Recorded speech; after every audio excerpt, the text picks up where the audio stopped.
Hebreus capítulo 3, versículo 12, eu quero falar nessa noite sobre um coração que se afasta de Deus. Hebreus 3 e 12, a partir de amanhã nossas células voltam ao normal. Glória! Aleluia! Que ânimo!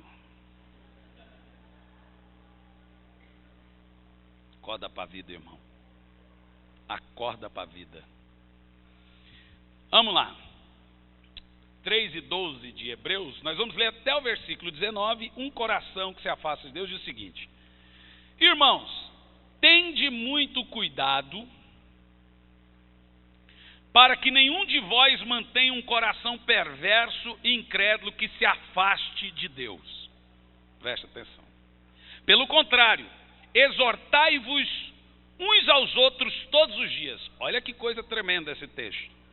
Durante o tempo que se chama hoje, de maneira que nenhum de vós seja embrutecido pelo engano do pecado, ou endurecido, pelo engano do pecado. Vamos continuar no 14. Porque passamos a ser participantes de Cristo desde que, olha o 14, você só é de Cristo desde que, na realidade, nos apeguemos até o fim à fé que nele depositamos desde o início. Só assim que você é de Cristo. 15. Por essa razão é que se afirma: hoje, se ouvirdes a sua voz, não endureçais o vosso coração, como ocorreu na rebelião. Ora, quem foram os que ouviram e se rebelaram? Não foram todos os que saíram do Egito, guiados por Moisés? E contra quem Deus se manteve irado por 40 anos? Não foi contra aqueles que pecaram, cujos corpos tombaram mortos no deserto? E a quem jurou que jamais haveria de ingressar no seu repouso? Ora, não foram aqueles que se mantiveram desobedientes? Concluímos, deste modo, que não lhes foi possível ter acesso à terra prometida por causa da incredulidade. A coisa vai engrossar. O caldo vai engrossar. Irmãos, esse texto que nós lemos de Hebreus, é ele um texto muito esclarecedor. E no versículo 14, versículo 12, já começa dizendo aqui, para que você tenha cuidado, para que você não produza ou tenha em você um coração que se afasta de Deus. Eu ouvi uma vez uma pessoa dizendo, não lembro quem foi, que o cristão ou a pessoa, o crente, ele não cai, ele vai caindo. Ele não se esfria, ele vai se esfriando. É quase que imperceptível uma pessoa perceber que ela está se afastando de Deus. Tem gente distante de Deus mesmo perto da igreja. Eu costumo dizer que você já disse, e repito, que você pode estar com Deus em doutrina e com o diabo em conduta. Você pode ter uma Bíblia, você pode ter se batizado, você pode estar na igreja, você pode ter carro na igreja, cargo. E mesmo assim está distante de Deus. É uma coisa quase inotória uma pessoa ter um coração que se afasta de Deus. Uma pessoa está distante de Deus, uma pessoa está fora dos planos e do propósito de Deus. A pergunta que nós fazemos e que ela não quer calar: você já viu história de pessoas e de cristãos que estão indo tão bem, mas tão bem, tudo está dando certo espiritualmente na vida delas e de repente cai. De repente cai ou de repente recai. Ou um casamento que está aí nas mil maravilhas e de repente acaba. Fazemos algumas perguntas aqui nessa noite. Por que as pessoas caem? Por que as pessoas desistem da sua fé?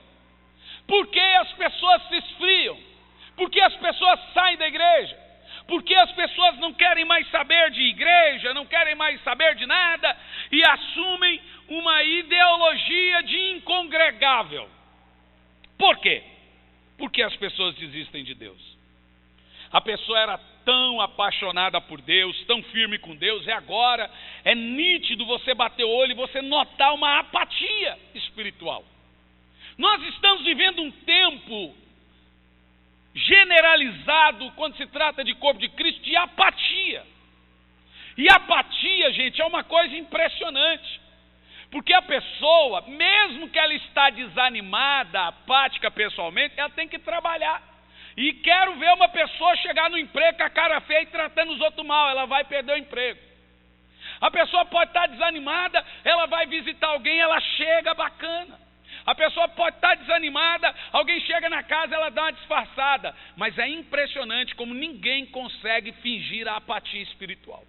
Ninguém consegue fingir que está bem quando se trata de espiritualidade, quando se trata de igreja, quando se trata de Deus, é visível na cara. A pessoa não consegue vir na igreja. Você pode ir na casa dela, você pode falar, o diabo prende, o diabo dá um jeito, e eu já disse isso, deixar de congregar vira costume. A apatia espiritual é um câncer moderno.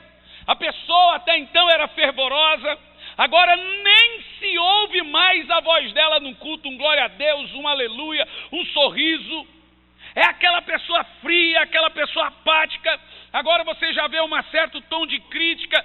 Às vezes a pessoa nunca teceu um comentário crítico, mas só o olhar dela já passa a ser um olhar de censura. Agora ela só vê defeito, ela se torna crítica, ela se torna uma pessoa cheia de feridas e vê um monte de coisa. Um tempo desse uma irmã disse: pastor, o problema não são as igrejas, o problema sou eu. O meu prazo de validade na igreja é de pouco tempo. Eu fico na igreja um ano e pouco, e daqui um pouco é inevitável, eu só começo a ver defeito e eu saio. E realmente tem gente que é assim.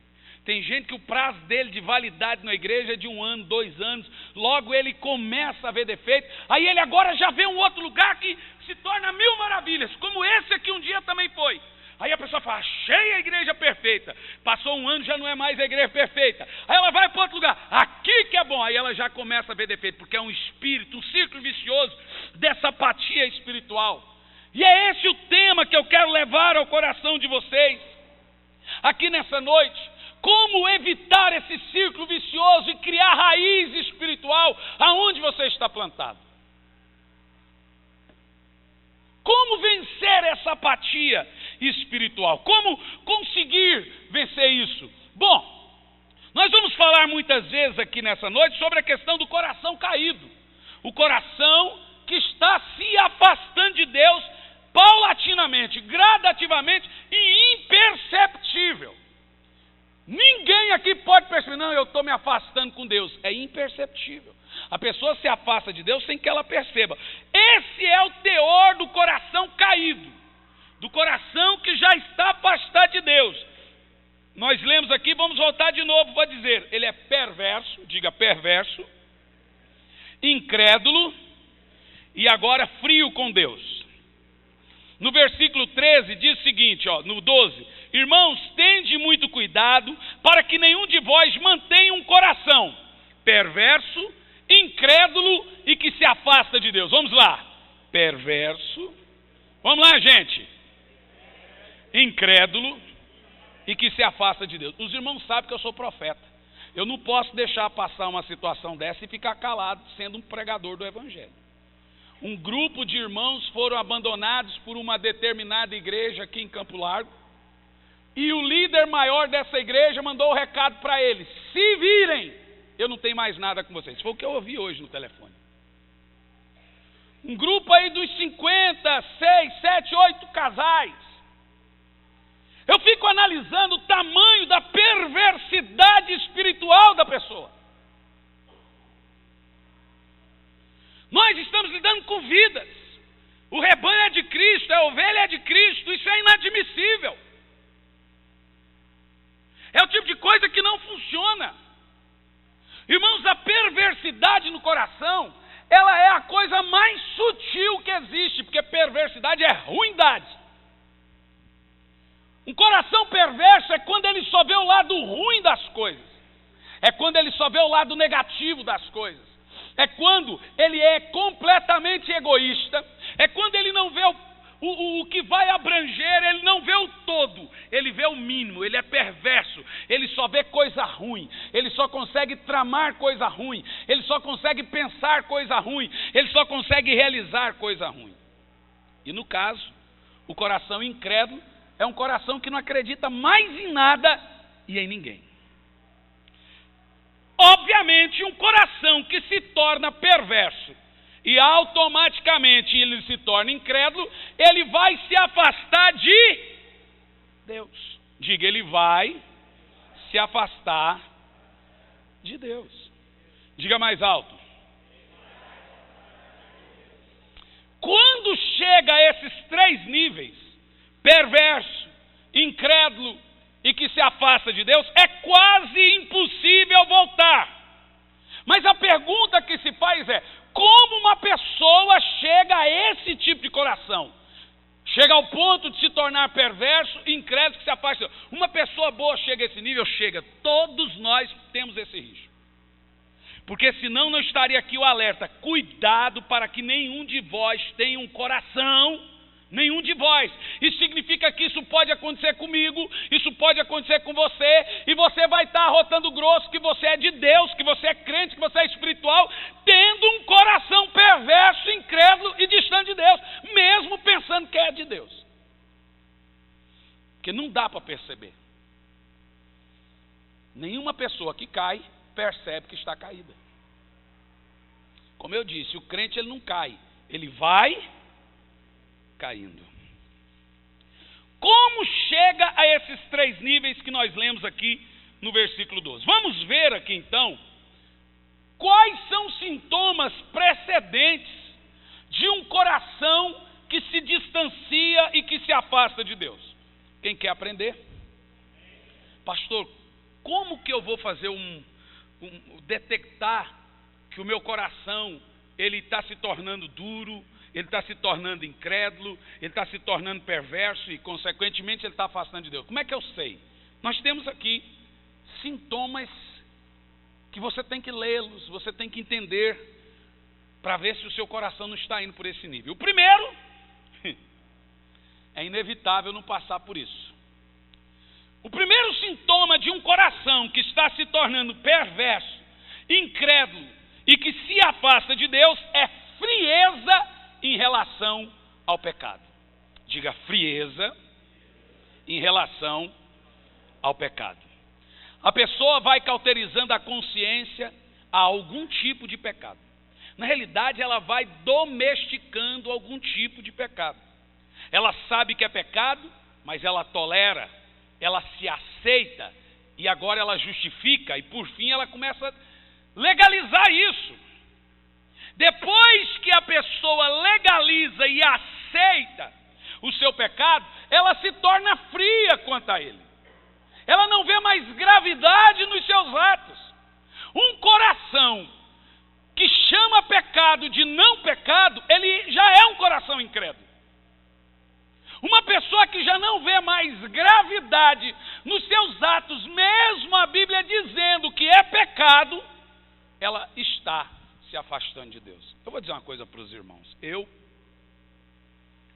tenho aprendido a segurar o meu temperamento.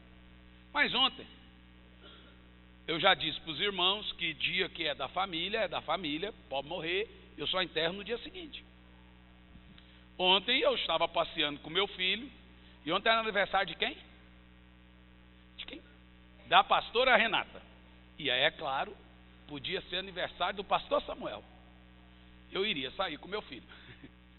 Que os irmãos sabem que o dia que é da família, para mim é sagrado. Mas mesmo assim a minha esposa, a pastora Elisandra, veio. Ela quebrou a corrente do bem.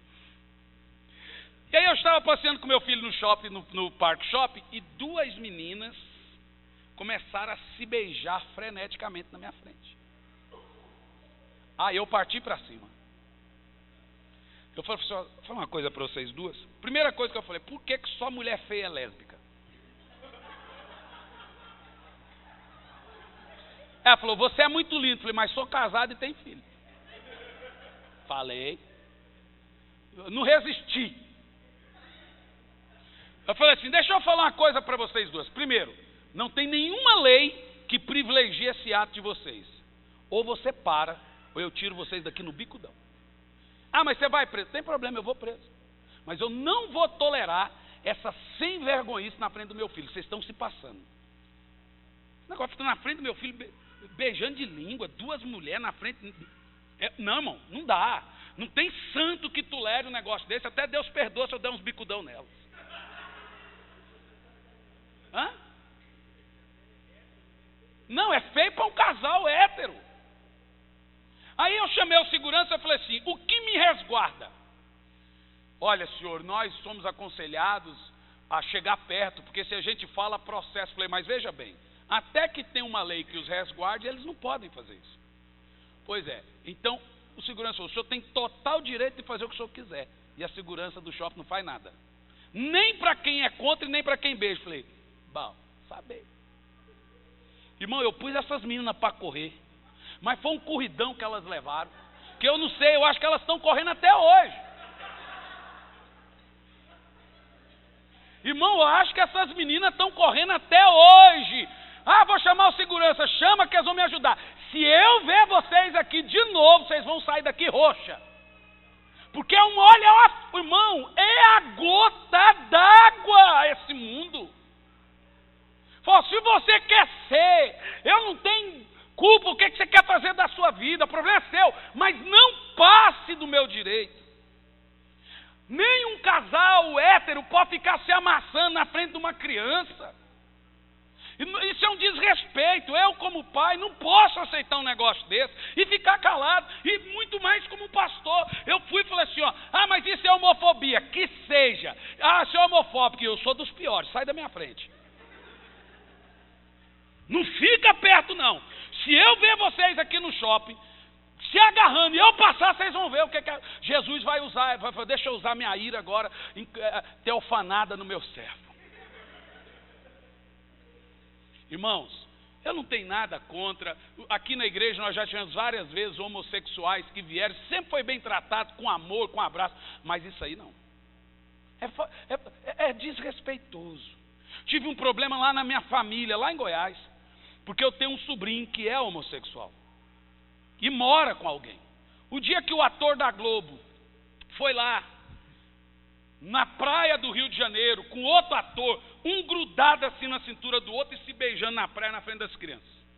Quando eu vi no Globo.com essa foto, eu coloquei no Facebook e escrevi só texto bíblico, quando Deus chama de nojento, abominável, e comecei a pôr, irmão, minha família inteira em Goiás não fala mais comigo hoje. Não falam, me bloquearam, me deletaram, me desacataram, não falam mais comigo. Falei, por quê? Aí me pasmou, é uma criança do lado e os 2 atores da Globo, um com a cintura assim, ó, cravada assim. Igual a Cicarelli lá, vocês lembram da Cicarelli na praia? Aquela cena, só que de 2 homens. E a criança olhando assim, falei, mas se é um filho meu, eu pegava uns cabaços de pau, mamãe, eu dava tanta paulada. Eu ia preso, ia dar um escândalo, mas se fosse você, irmão, se eu estou lá e a Cicarelli fazendo sexo com o namorado dentro da praia e o meu filho ali, eu já pegava o cacete. Imagina, não dá, irmãos, é o tipo de coisa que não dá para você tolerar a imoralidade. E aí o que acontece? Quando nós falamos do pecado, eu estou citando essa experiência para os irmãos, porque o pecado, ele vai chegando no nível que ele passa a ser normal. Então eu quero mudar o termo. Pode ser comum, mas nunca pode ser normal.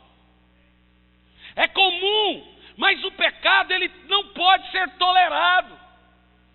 Tem gente que aguenta. Já aconteceu comigo no cinema, eu com meu filho e 2 gays se beijando, eu dei um bicudão na poltrona, falei, some. Aqui não.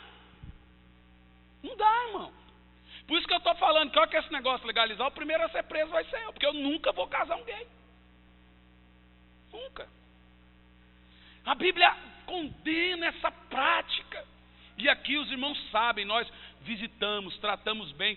Só que, eu não estou falando disso, eu estou falando de você ter que tolerar esse tipo de coisa, de ter que ficar com medo. Pode acontecer alguma coisa com você. Só que as telenovelas têm pregado isso de uma maneira tão terrível, que esses dias eu fui cortar, um tempo desse fui cortar o cabelo, e a cabeleireira lá em Curitiba falou assim, ai, mas deixa eles, tadinhos. Falei, como é que é, Teca?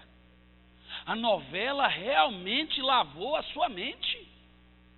Uma cristã falar, deixa ele, tadinho. A coisa, irmão, o pecado hoje, ele está se tornando tão comum, mas tão comum, que se nós toleramos uma coisa tão aberracional como a homossexualidade, um adultério não é nada. Uma mentirazinha não é nada. O que é uma mentira perto de um gay? O que é a mentira perto do... O que é? Eu vi agora no site a mulher de 66 anos que casou com um menino de 8. Qual é o nome disso? Qual é o nome disso? Pedofilia. Se eu vejo, eu acabo com a festa. Eu estou falando que eu não presto para essas coisas. É um ridículo. Uma criança de 8 anos e a lei do país privilegiar pedofilia, irmão. Olha o nível e o mundo que nós estamos vivendo. Se você vai na Holanda, pedofilia é liberado. Em boa parte dos países da Europa, você pode comprar droga no cardápio do restaurante.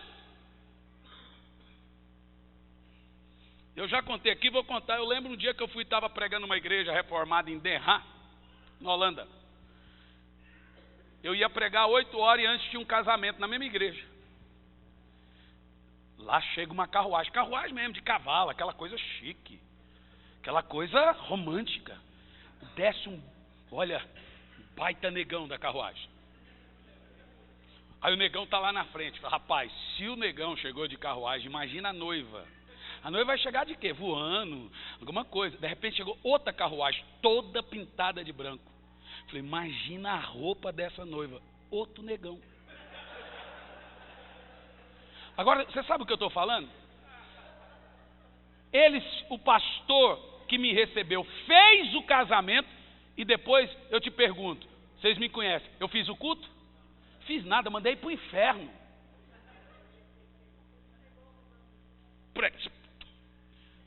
Falou, ó, não subo, profanação, imagina! Olha o mundo que nós estamos. Ou seja, Salmos 66 e 18 diz o seguinte, ó, se eu acalentar o pecado no coração, o Senhor me abandonará. Escuta, se eu afagar, ninguém sabe que eu tenho esse pecadinho, ninguém sabe que eu faço isso e outra, Deus entende que é pequenininho, estou prejudicando ninguém. Diz a Bíblia, se eu acalentar o pecado no meu coração, o Senhor me abandonará. Agora deixa eu te falar uma coisa sobre isso, não me entenda, principalmente os que estão visitando, eu não sou assim, eu sou gente boa demais, sou convidada aí, fala para ela não se assustar. Fala para ela, não se assusta não, ele é gente boa pra chuchu. Só que eu sou extremamente sistemático com as coisas de Deus, vocês sabem disso, né? Só que deixa eu falar uma coisa para você seríssimo. Eu estava vendo um padre, um moreninho baixinho, que está famoso na internet, como é que chama aquele padre, gente? O padre é mais corajoso que 90% desses pastor frouxo. Rapaz, esse padre é doido. Ele falou assim, esses gays, e rapaz, não sei o que, botou, acabou com tudo. E os pastores ali, ó, alisando com medo, e os padres, diz que o tal do Francisco agora vai mandar prender padre. 2% dos padres são pedófilos, ele diz que vai denunciar e vai mandar prender. Meu Deus, aí os pastores estão fazendo média. Eu acho que os pastores estão com medo de esvaziar a igreja, porque a maioria está virando gay. Então se prega contra gay, vai ter igreja vazia? Acho que é essa a ideia. Não é só a questão do homossexualismo, porque eu vou te dizer uma coisa séria. Tem gente que não é gay, mas é um adúltero, safado, sem vergonha. É um prostituto. É uma pessoa que não respeita o lar, não respeita o filho, um espancador. E aí quando nós falamos de tolerância, de um coração que se afasta de Deus, eu quero deixar uma coisa clara para você aqui. Talvez você vença muitos pecados na sua vida. Talvez você esteja andando em vitória em 99% da sua vida. Você não fuma, não bebe, não joga, é corintiano.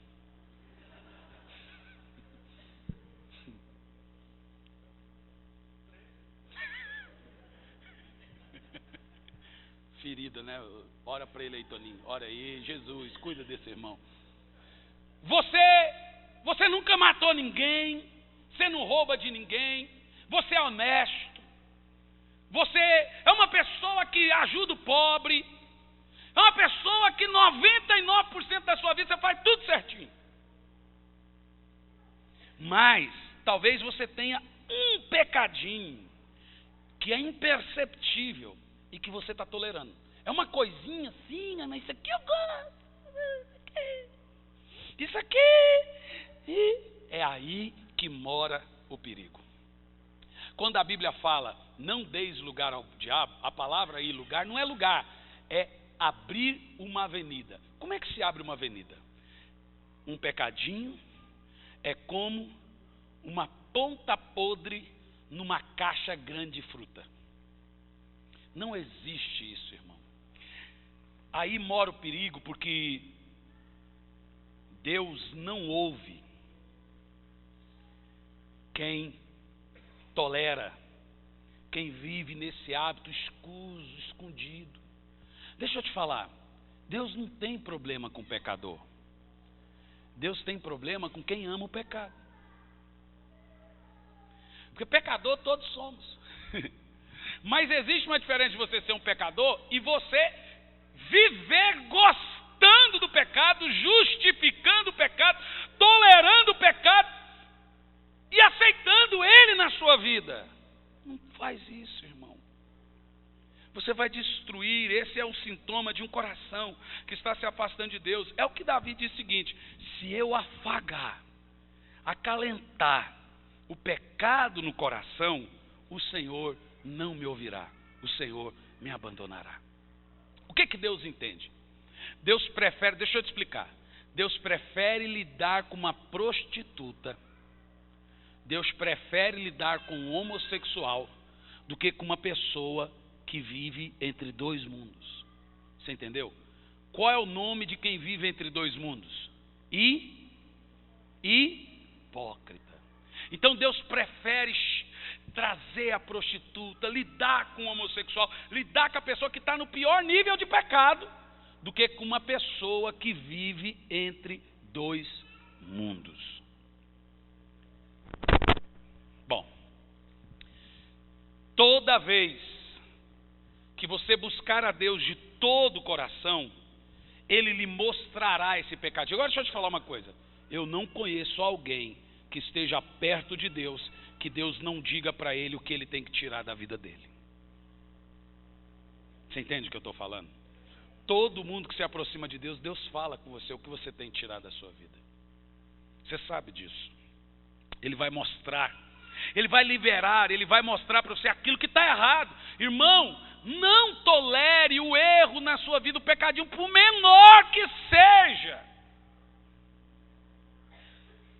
Cria inimizade radical contra esse ato, porque ele vai acabar com você.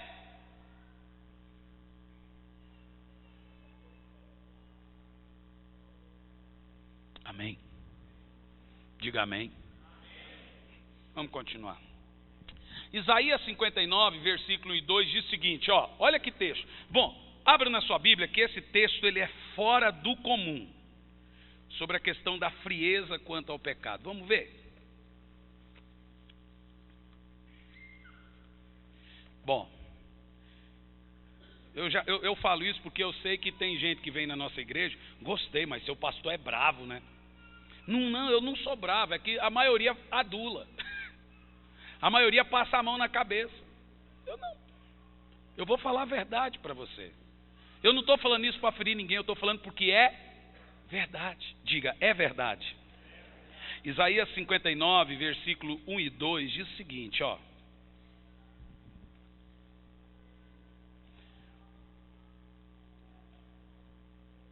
Não, o braço forte de Yahvé não está encolhido, que não possa alcançar-nos com a salvação, nem o seu ouvido tapado, que não possa ouvir. Versículo 1. Olha o versículo 2. Primeiro, o versículo 1 diz que Deus não é surdo e nem manco. Se Ele não está te ouvindo ou não vai até você, tem algo de errado. Amém? O versículo 1 diz: Deus não é surdo e nem manco para não salvar você. Se Ele não está te ouvindo ou não está indo até você, no versículo 2 diz: no entanto, são os vossos pecados que fazem separação entre vós e o vosso Deus. Os vossos pecados nublaram e esconderam de vós a face do Senhor.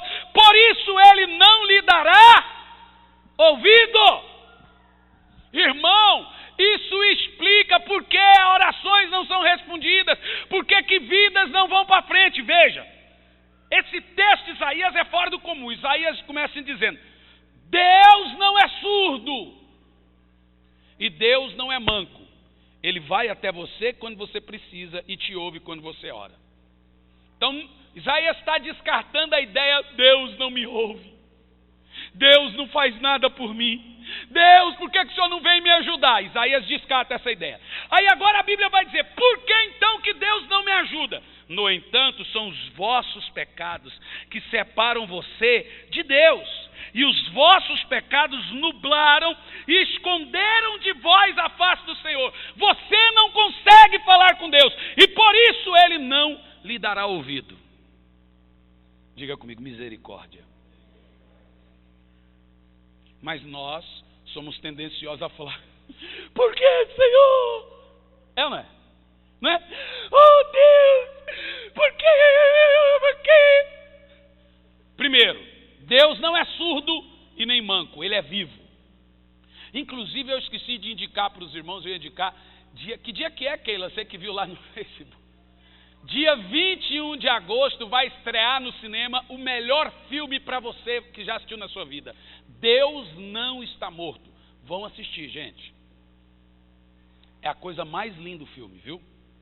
Deus não está morto. E é isso que Isaías está dizendo. Deus é vivo. Ele não é surdo, Ele ouve a oração de todo mundo. Só que o seu pecado nublou a mão de Deus. O seu pecado fez com que a face do Senhor se escondesse de você, e por isso Ele não tem te ouvido. Não é Ele, é você. É eu que preciso mudar. Sou eu que preciso me consertar com Deus. Eu ouvi uma frase essa semana, não sei se vou falar ela certa. Ou a igreja é missionária, ou a igreja é um campo missionário. Ou ela envia, ou ela precisa ser evangelizada. Toda igreja que não é missionária é um campo missionário. Toda igreja que não faz missões precisa ser evangelizada. Ela não está no plano de Deus. Boa, né? Sabe o que esse texto quer dizer? Nós estamos tendo que voltar. Não sei se foi gerundiado o negócio aqui, me ajuda aí. Estamos tendo, tá certo? Cadê a professora? Tá certo? É que foi tão perfeito que eu não sei se foi gerúndio. Foi tão perfeito esse português que eu não sei se foi gerúndio. Oh, parabéns para mim. Um goiano falar assim tem que dar um troféu. Nós estamos tendo que evangelizar a igreja de novo. Eu não estou falando de evangelizar o mundo, eu estou falando de evangelizar pessoas que já conhecem Jesus, de pessoas que já conhecem o Evangelho, de pessoas que já conhecem as Escrituras e relembrar a elas tudo que a Bíblia diz, irmão. Deixa eu te falar uma coisa, o Espírito Santo te ajuda a vencer, apenas queira vencer. Diz a Bíblia que o Espírito Santo nos ajuda em nossas fraquezas. Ai, mas todo mundo tem fraqueza, pois o Espírito Santo te ajuda a vencer elas. É você que não quer vencer.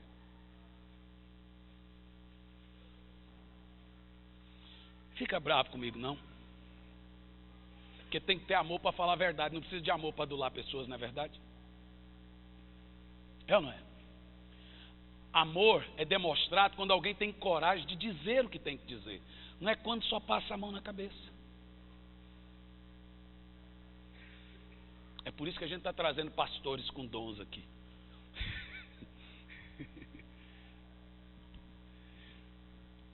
Esse texto é tremendo. Lembre-se, tolerar o pecado na sua vida, por menor que seja ele, não é insignificante. Olha, nem faz diferença. É se tornar inimigo de Deus. É tomar uma posição de ofensiva contra Deus. É um ato de guerra contra Deus. É declarar guerra contra Deus. Veja, não sou eu que estou dizendo. Olha o que diz a Bíblia em Tiago 4:4. Infiéis, não compreendeis que a amizade do mundo é inimizade contra Deus? Aquele que quiser ser amigo do mundo constitui-se inimigo de Deus. Olha para mim, não sou eu que estou dizendo. É a Bíblia. Quem quiser ser amigo do mundo constitui-se inimigo de Deus. Obviamente, quando a Bíblia fala de amizade do mundo, ela está referindo-se ao sistema. O sistema hoje aceita 2 mulheres beijar na boca. O sistema hoje aceita 2 homens andar de mãos dadas. O sistema hoje aceita casamento de uma véia. Não é que as mulheres de 60 anos é véia, mas essa é véia. Estou xingando é a véia lá de 66. As outras da igreja estão novas. Uma idosa da terceira idade. Para, pastor Hernandes. Uma senhora de 66 anos, que é senhora, concorda? Uma senhora de 66 anos beijando na boca, irmão, a foto é ridícula. Um beijo daquele bem aquecido num garoto de 8 anos de idade. E aí nós rimos disso porque o mundo faz essas coisas serem engraçadas, mas eu não achei engraçado quando eu vi. Não é revoltante? É nojento e revoltante. Se o beijo era assim, vamos terminar o culto que é melhor. O que eu estou dizendo a você, o sistema do mundo hoje é imoral. É imoral. Ele é desrespeitador. Ele é sovina. Ele não respeita o seu lar, sua casa, seu filho, não respeita nada. E aí o que a Bíblia está dizendo? Quem ama esse sistema? O que eu acho engraçado é gente que fica no Facebook dizendo, vai cuidar da sua vida, mas assiste Big Brother. Uma pessoa que assiste Big Brother não tem direito de mandar os outros cuidar da vida deles. Ela já está cuidando da vida de 12.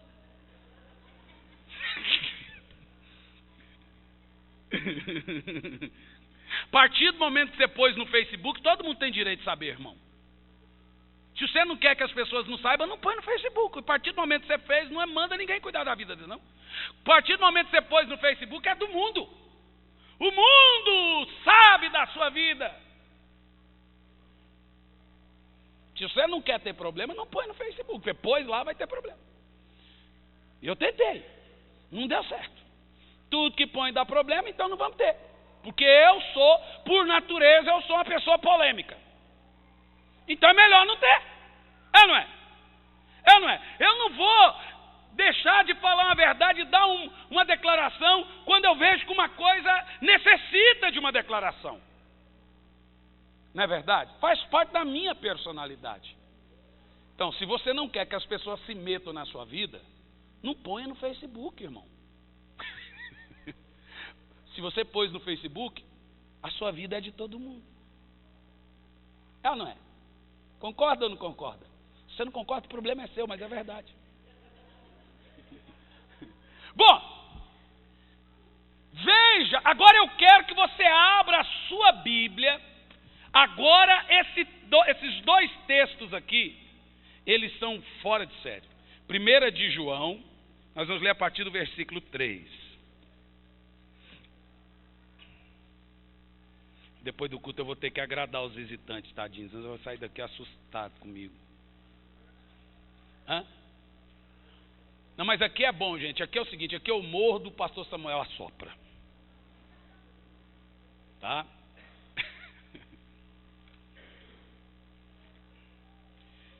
Primeira de João, capítulo 3, a partir do versículo 4. Vamos ler. Esse texto é impressionante. Olha o que diz. Toda pessoa que vive costumeiramente, diga comigo a palavra, costumeiramente, pecando, vive em rebeldia contra a lei, pois o pecado é transgressão contra a lei de Deus. Bom, olha para mim. Existe uma diferença entre uma pessoa cometer um deslize lá e pecar, Isso pode acontecer com todo mundo, ok? E existe uma diferença entre gente que vive costumeiramente sabendo que o que está fazendo é errado e continua fazendo sabendo que está errado. É isso que a Bíblia está dizendo.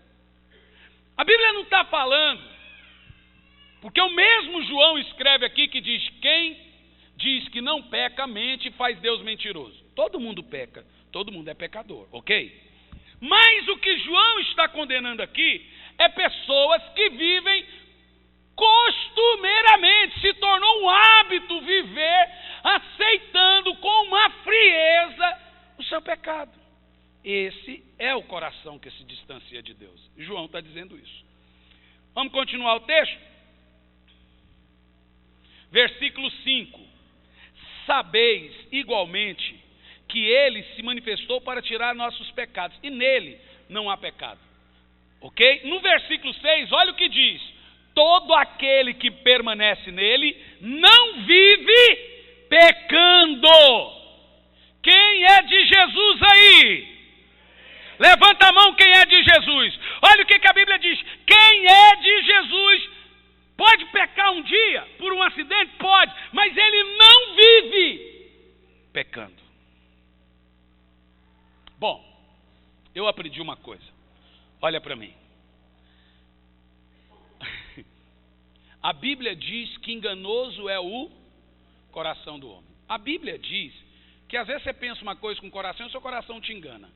O coração engana, mas tem uma coisa que não engana. Nunca vai mentir para você, é sua consciência.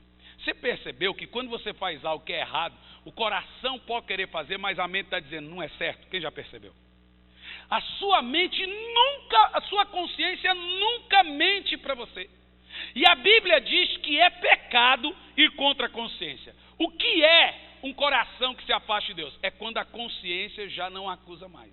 Irmão, quando a consciência não vê mais como sério aquilo que é sério, já não tem mais o que fazer. O coração, ele é levado pelas paixões. O coração é levado pelo ímpeto. Mas a consciência, ela vai pela razão. A pessoa pode estar ali querendo fazer aquele pecado, mas a mente está dizendo: isso é errado, isso é errado, isso é errado. É ou não é? E sabe o que você tem que fazer quando a mente diz isso é errado, isso é errado, isso é errado? Fugir. Correr. Pode parecer engraçado o que eu vou falar, mas não tem graça. José do Egito era homem. Você lembra de José na casa de Potifar, quando a patifona ficou nua na frente dele. Irmão, ela arrancou a roupa dele e aquele homem saiu correndo na frente da mulher. Você imagina a cena? Daquele homem chamado José, e a mulher era bonita, linda, maravilhosa. Como é que o senhor sabe? Mulher feia não tenta ninguém, irmão. Vai por mim, mulher feia não tenta ninguém. A mulher de Potifar era para arrebentar, meu filho. Se não fosse José falar: pô, fica aí, tá nem aí. Bucho. Mas a mulher de Potifar era para arrebentar. E aí a Bíblia diz que a mulher era tão linda que José teve que sair correndo. Só que ele saiu correndo pelado. Tanto que aí os empregados pegou ele pelado. Eu não quero nem imaginar a cena.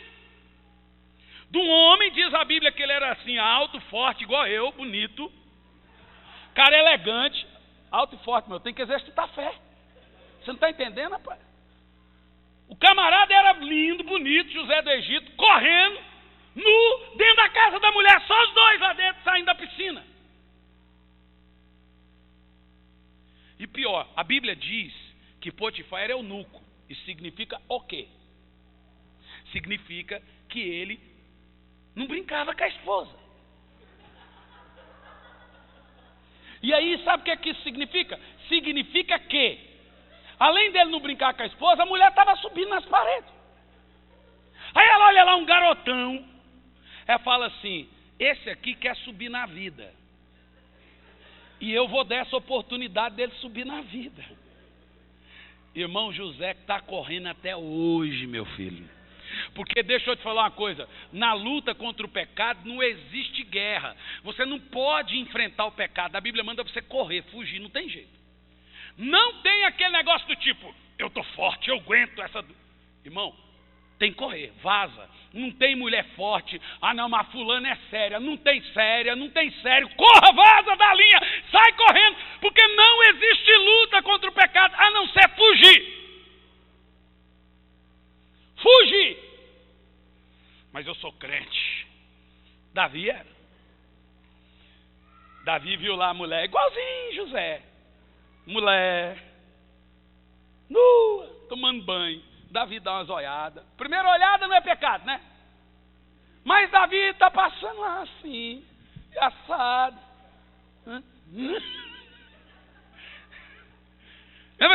Davi está ali. Dá para você imaginar?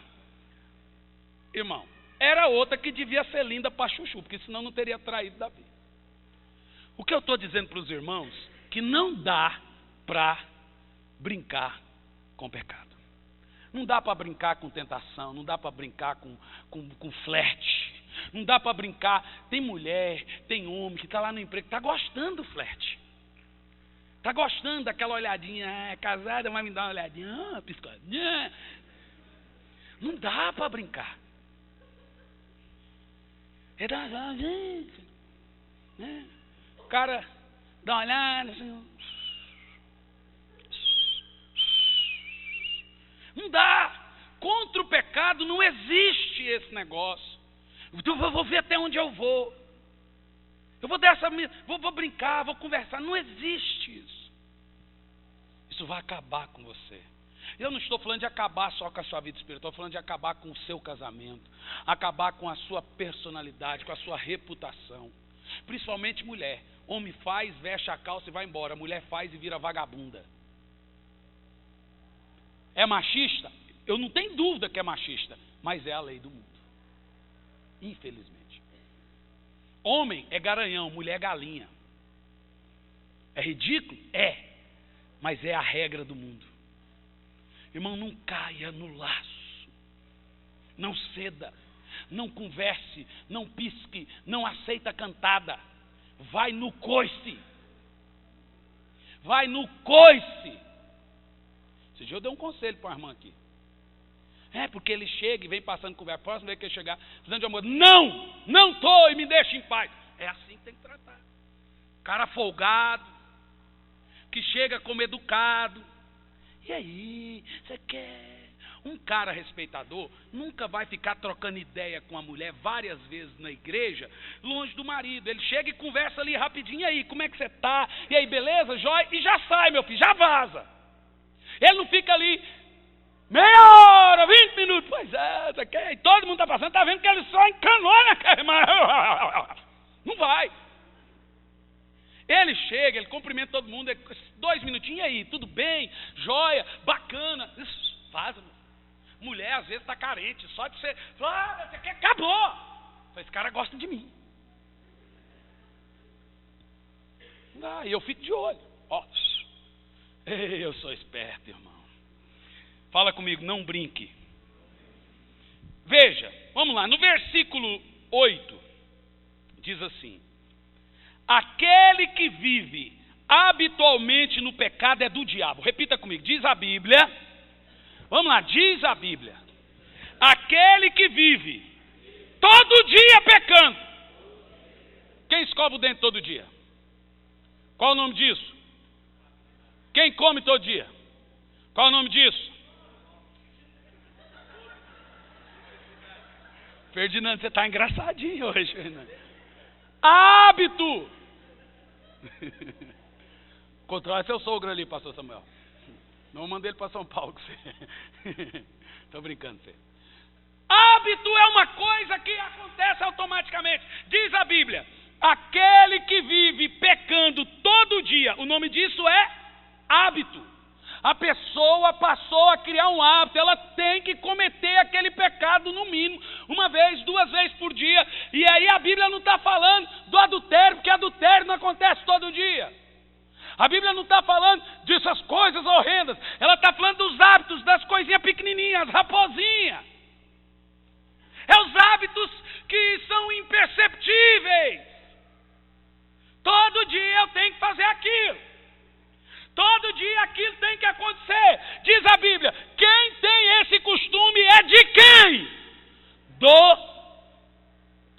pé preto, carcará sanguinolento. O Lúcio, Lúcifer. Satrama, satramais. Continuando o texto.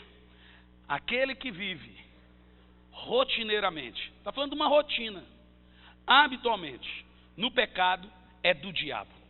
Pois o diabo peca desde o princípio. Para isso, olha aí que é a palavra de vitória para você. Para isso tem jeito. O Filho de Deus se manifestou para destruir as obras do diabo. Nós temos vitória. Nós somos vencedores. Nós conseguiremos. Nós seremos transformados.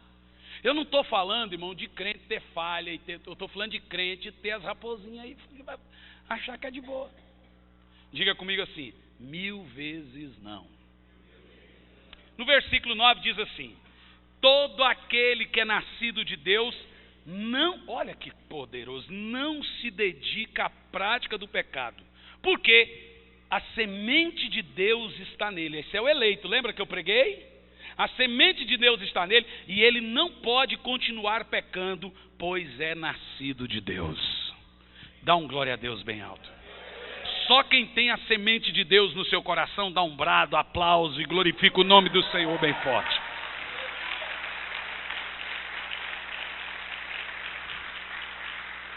Quando você toma uma posição radical contra o pecado, por menor e inexpressível que ele pareça, digo pareça, se lançando no Senhor, Ele lhe ajudará a vencer qualquer pecado que seja, por maior ou por menor que seja. Basta você se tornar agressivo contra ele. Basta você dizer, eu não quero mais fazer isso. Basta dizer, chega, eu não quero mais viver essa vida, eu quero viver uma vida certa diante de Deus. Mas pastor, é tão bom que eu faço. É gostoso. Irmão, vamos falar sério, pecado é gostoso, né? Se pecado não fosse gostoso, ninguém pecava, né? Pecado é uma delícia, né? E vai te levar para o inferno. Essa delícia toda, você vai lambuzar e vai ter dor de barriga lá no inferno, meu filho.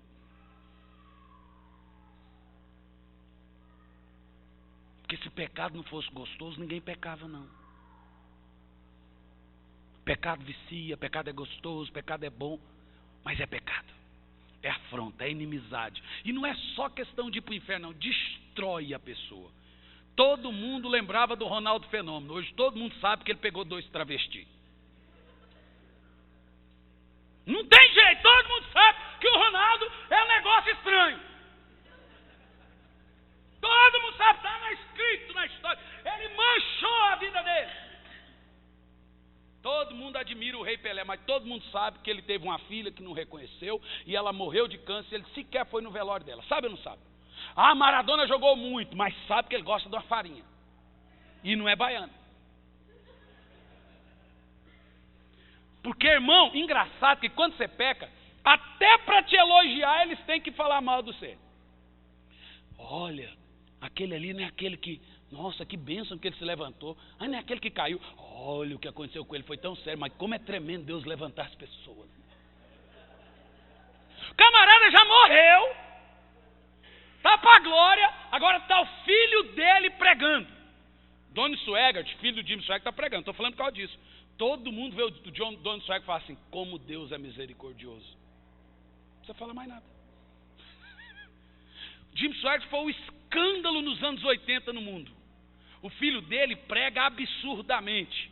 Quando o pessoal olha o Donnie Swaggart, fala assim, como Deus é misericordioso. Depois do que Jim Swaggart fez, olha como Deus levanta o filho dele. Até para te elogiar, eles vão lembrar do seu pecado. Deus esquece, mas as pessoas não. Deus perdoa e esquece. Mas a pessoa vai falar, ah, esse é aquele que um dia traiu a mulher. Esse é aquele, ah, esse aqui é pedófilo. Quem um dia foi pedófilo vai ser pedófilo para as pessoas pro resto da vida. Michael Jackson. Ninguém lembra das músicas do Michael Jackson. Lembra que o Michael Jackson fez um parque infantil para pegar garotinho. Sabe por quê? E agora eu não estou falando do pecado levar para o inferno, eu estou falando do pecado destruir a pessoa, a reputação dela. destruir ela, acabar, ela ter uma mancha na vida dela. Irmão, entenda, Deus perdoa e esquece o seu pecado e o seu passado. Diga amém. Mas as pessoas são rancorosas, as pessoas são maldosas, elas vão lembrar que um dia você traiu, que um dia você matou, que um dia você roubou, que um dia você era isso, que você era. Elas não vão esquecer. É o tipo de coisa que você vai carregar nas suas costas. Não vale a pena. Diga, não vale a pena. Diga, não quero. Eu quero mudar. Quem quer mudar aí? Pastor, eu estou andando em vitória 99%. Porque ninguém é perfeito, né, pastor? Não serve. 1% vai destruir os outros 99%. Sabe por quê? O diabo aceita 1% seu. Na realidade, o diabo aceita morar. Todo mundo tem um quarto da bagunça em casa. Quem tem um quartinho da bagunça? Ou um lugar onde você joga as tranqueiras lá. Quando você quer procurar uma coisa lá, você vai lá e pega no quarto da bagunça. Quem tem? Todo mundo. Aquele lugar que você guarda as coisas, procura lá na despensa, procura lá no raio que o parta, acha lá. Não tem? Deixa eu te falar. Todo mundo tem um quartinho da bagunça no coração. É onde ele guarda o passado, é onde ele guarda as palavras, as feridas. Aparentemente aquilo é curado. Mas quando convém, ele vai lá no quartinho da bagunça e pega as palavras, pega o passado, pega aquilo e coloca em tona de novo. Deixa eu te falar. O diabo aceita morar até no quartinho da bagunça do seu coração. E às vezes é lá que ele mora. Lá naquela única palavra, naquele 1% escondido no seu coração. É naquele pecadinho que você nunca pensa que faz diferença. É lá no quartinho da bagunça. Às vezes é naquele desejo, naquela situação, naquela palavra que só você sabe, naquilo, né? Ele está lá, só você sabe, ele está lá. 1%, menos de 1%, é lá que o diabo está escondido. Porque ele aceita até 1% da sua vida. Mas Deus não. Ou Deus tem tudo, ou ele não tem nada. Deus é Deus do tudo, Deus é Deus de tudo. Se Deus não for dono da sua vida completamente, se Deus não tiver você completamente, ele não tem nada de você. Agora deixa eu te falar, sabe esse quartinho da bagunça? Ele pode ser lavado com o sangue de Jesus hoje. O sangue de Jesus pode vir e tirar todo o trauma, toda palavra, toda coisa escondida e varrer essa desgraça chamado quartinho da bagunça no seu coração, para que não deixa nada para o diabo morar, irmão. 1000 cairão ao teu lado, 10.000 à tua direita, mas você não será atingido. Virão por 7 caminhos, mas por 7 caminhos fugirá, porque o sangue de Jesus nos purifica de todo o pecado. Porque nenhuma acusação há para aqueles que estão em Cristo Jesus.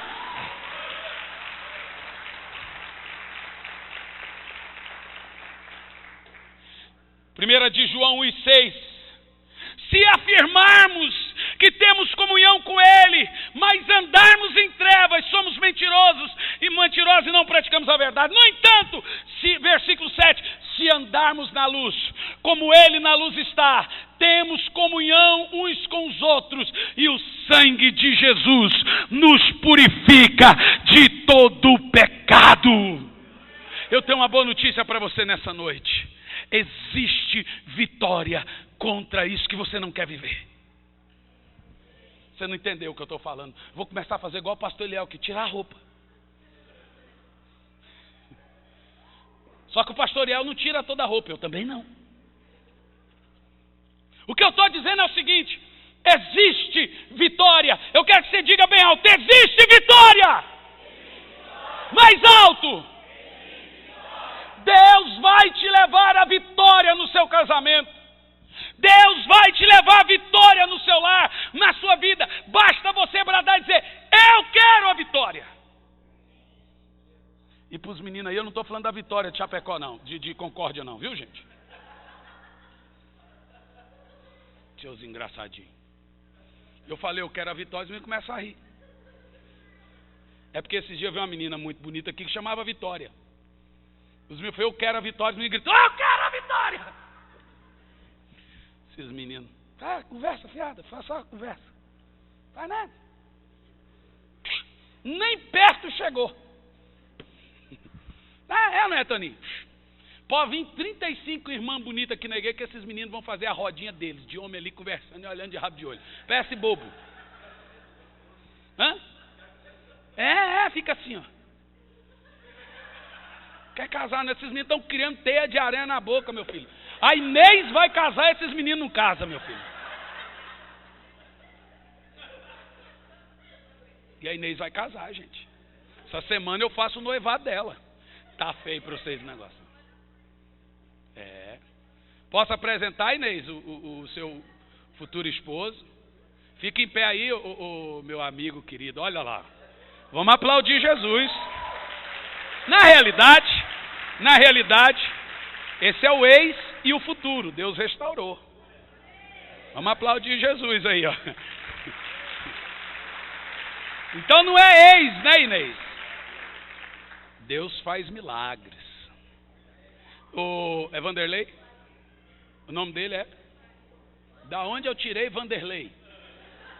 Que seja. Osvaí, liga não, que a igreja ama muito a Inês e a gente brinca só com quem a gente gosta. É ou não é, igreja? Irmãos, Deus é tremendo, o diabo que vá para o inferno. Deixa eu concluir a mensagem aqui então. Em próximo passo, um coração que se afasta de Deus. A perda, sintoma de um coração que está se distanciando de Deus. A perda do temor do Senhor. O que é temor de Deus? É ter respeito pelas coisas de Deus. Escuta. Na hora do louvor, é hora não é hora de zap, não é hora de Facebook, não é hora de smartphone, não é hora do diabo 4. É hora do Senhor. Temor não é só no culto. Temor às coisas de Deus é não fazer piada com as coisas santas.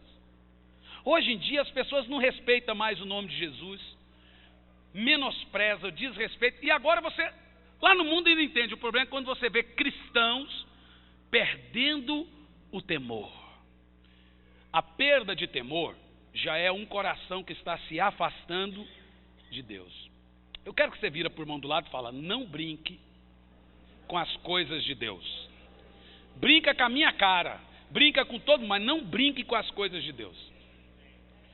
Não brinca com hino, não brinca com nada, irmão, não brinque com nada que é santo. Por exemplo, não respeita a Santa Ceia, não respeita o louvor. Eu fico com os irmãos com a cara de limão chupado, maracujá de gaveta. O louvor está comendo solto, irmão, está assim.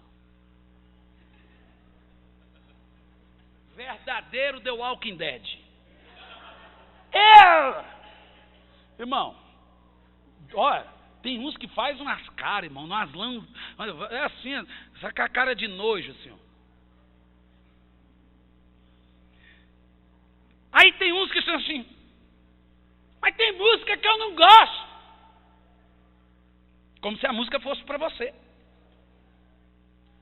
O louvor é do Senhor. Tem pastor que eu não gosto. Irmão, todo mundo tem um ministério diferente, distinto um do outro. Nós temos que respeitar a multiforme graça de Deus. Quem está entendendo, diga amém. Respeitar, Deus usa. Até quem prega em alemão.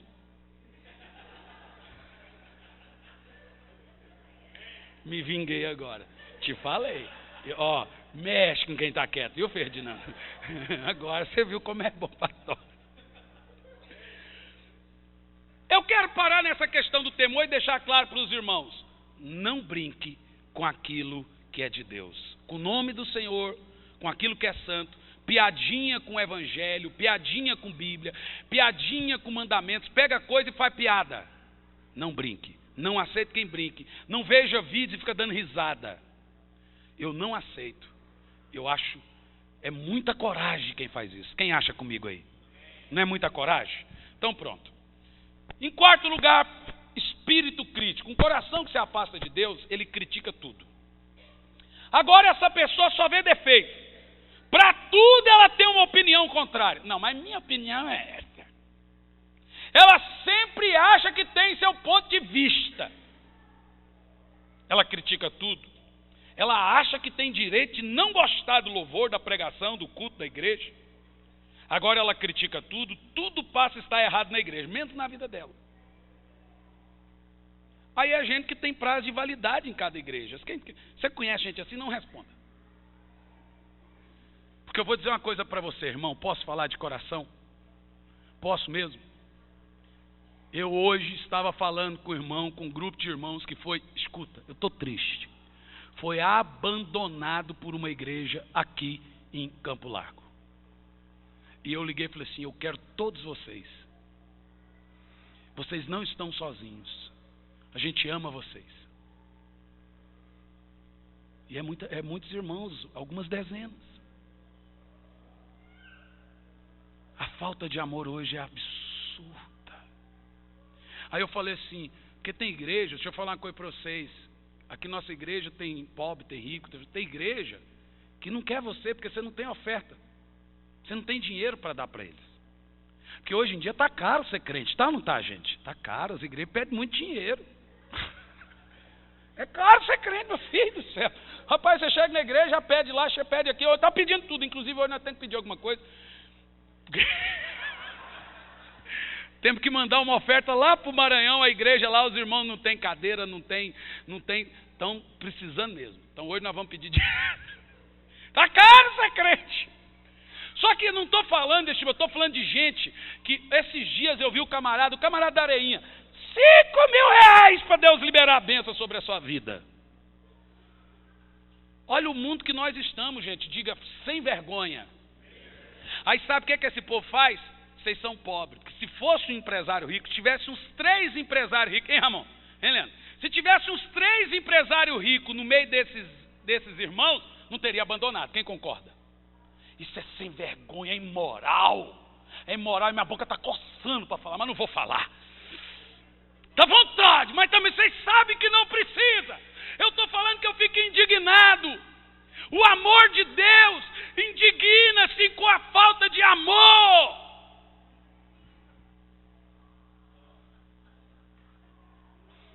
Vocês estão entendendo o que eu estou falando, gente? Se alguém tinha dúvida porque que Deus tirou de lá e trouxe para cá, agora você tem certeza.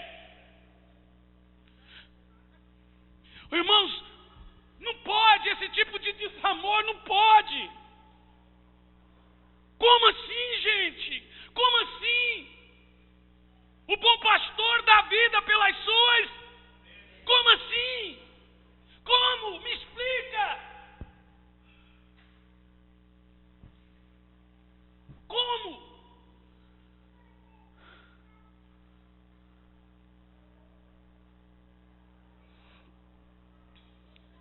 Eu vou terminar aqui. Por último, um coração que se afasta de Deus. Perda da vida de oração. Escuta, não existe, Ramon, não existe, vírgula, Ramon vem aqui. Então você vai pensar que o Ramon não existe. Não existe um crente sequer que o seu coração é totalmente entregue a Deus, que não se sinta mal quando não ora. Escuta, qualquer crente que a vida dele é entregue a Deus, ele por natureza se sentirá mal se ele não orar. Irmão, posso concluir dizendo uma coisa a você. Se você está tempo sem orar e não se sente mal com isso, o seu coração está se afastando de Deus. Não pode ser normal. A gente até pode ficar sem orar um tempo, pode, mas não pode. Você tem que se sentir, eu estou sem orar. Então deixa eu te falar aqui, meu irmão, se você não tem um hábito de tirar um tempo a sós com Deus e não se sente mal por isso, o seu coração pode estar se afastando com Deus. Eu, Se eu ficar um tempo sem orar, eu já tenho algo de errado comigo, eu corro para o quarto. E aí eu começo a ficar ali, mortificar a carne, e aí o prazer começa a voltar. Meu Senhor, aí eu já começo a sentir a presença de Deus. Eu sei. Irmão, não tem como você passar no quarto da oração sem se sentir mal de entrar ali e orar. Se você ama Deus, você quer estar com Deus, você quer falar com Deus, você deixa o menino. Demorou, né, Caleb? Demorou, né? Demorou. Você entende o que eu estou falando? Quem está entendendo, diga amém. Agora, escuta o que eu vou falar, que eu vou concluir aqui. Aí tem que tomar cuidado que dá choque. Aí a coisa já fica séria. Escuta o que eu vou falar aqui, eu vou concluir, porque eu quero orar por todos aqui nessa noite, para sentirmos a presença do Espírito Santo. Eu não estou falando de você aproveitar seu tempo para falar com Deus, que é uma coisa que eu faço. Mas para mim o campeão de aproveitar tempo para falar com Deus é o Cris Duran. Cris Duran fala com Deus até dormindo. O Cris falou, eu oro 8 horas por dia. Eu falei, como? Às vezes quando eu estou no carro, às vezes eu estou dormindo, eu oro. É duro, hein? Porque deixa eu te falar, irmão, Deus não é Deus para ser aproveitado. Eu não posso falar que eu oro, não, porque eu fico 5 horas no aeroporto às vezes. Eu aproveito para ler a Bíblia, aproveito para orar, aproveito para jogar. Jogo, brinco, assisto filme. Você acha que eu sou besta? Eu não estou arrotando em línguas não, meu filho. Eu aproveito. Mas eu não estou falando, Deus não é Deus de ter tempo aproveitado. Deus tem que ter primazia. Não é, eu estou trabalhando e estou falando com Deus. Não. Você tem que tirar um tempo a sós com Ele, para Ele saber que é importante. Aquele tempo é dele, é com Ele. Você não está aproveitando. É muito bom você aproveitar o tempo para falar com Deus. Eu gosto de fazer isso, você também. Eu dentro do avião, eu fico orando em espírito. Mas você tem que tirar um tempo a sós com Deus. Não pode ser normal para um cristão salvo ficar sem orar e não se sentir mal por isso. Quem está entendendo? Tire um tempo com Deus. A partir do momento que você não tem esse hábito, o seu coração pode estar se afastando com Deus. E eu vou dizer aqui, ó, se o diabo destruir sua vida de oração, ele já fez mais da metade. Repita comigo, se o diabo destruir minha vida de oração, ele já fez mais da metade. Se nós fracassarmos na oração, seremos fracos em todo o resto. Fique em pé. Vamos orar a Deus.